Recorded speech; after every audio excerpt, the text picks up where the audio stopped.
basically changing your mindset. It starts in practice, and just every practice coming out, giving that intensity. Once you do it in practice for an hour and a half, 2 hours, go hard. You can come in the game and do it because you get timeouts in the game.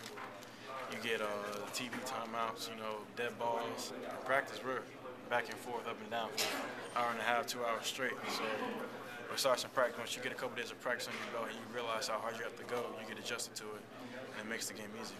This may be a stretch, Brandon, but do you think you were looking more for Duran as the point guard tonight than you might have a month ago or something like that?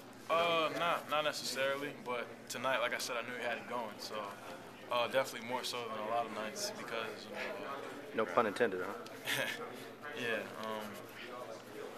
If he's open, you got to give it to him. The guys, had a great game, missed one shot, and the basket's wide open for him right now. So. How does that work in a game? If I'm that hot, do I go to you and say, hey, I'm really feeling it. Get the ball to me? As a point guard, you can say that, but as a point guard, he didn't even have to say it. I recognized and I told him to make sure you're ready to shoot and keep shooting it. You know what I'm saying? You hit a lot of shots. Ball's going in for you. I told him just keep shooting when you catch it. Have you seen anybody shoot the ball as hard as he was today? Missed one shot out of 12. Have I seen anybody shoot like that? that? Have you seen anything like that from Duran in practice? Oh, yeah, in practice, definitely. Duran, like I said, can shoot the basketball. He's been doing that very well in practice. How different is practice, Brandon, from the games? Because we've heard for years a coach will say, boy, so-and-so's really doing it in practice, but it's not translating to the game. Isn't that two different things? Not really. It depends. If you're going hard in practice and you're making it tough, trying to make your teammates better. You're crowding them on defense, you're pressuring them, and you're playing as hard as you can. The games become easier, so that's why it should translate over. Brandon, why do you think that Terrence is struggling a little bit right now? I'm not sure. Maybe it's his intensity, his mindset approaching the game. I'm not sure, but that's something that you have to ask Terrence. Is that something a point guard can kind of give a guy like a little pep talk? Yeah, definitely. I tell him, come out. It's your game. Go ahead and do what you do best, which is, attack the basket and make guys foul you. No one in the country can guard you. So, make sure play strong. So is that kind of part of your role too? If he's not playing well, you've got to do things, kind of encourage, get him back going the way you know he can. Not really, but my role is just as a leader, just to make sure I'm talking to him throughout the whole game. Make sure his mind is right, and like I said, trying to keep him in attack mode.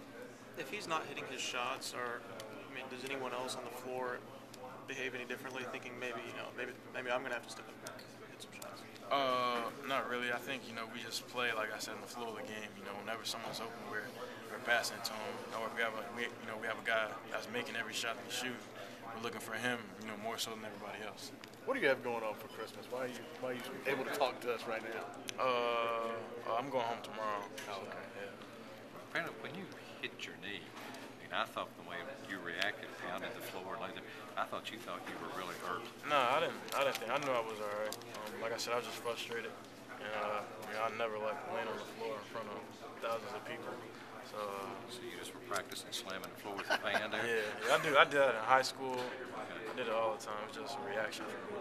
Speaking of thousands of people, it's Wednesday afternoon at 1 o'clock. Most people have a job, and yet there were 24,000 people in the crowd. Does the fan base surprise you still? No, I've yet to be surprised. Once I got here on my visit, I knew it was going to be crazy like this. And that's what you expect every time you come out at Rupp Arena, is to have a sold out crowd.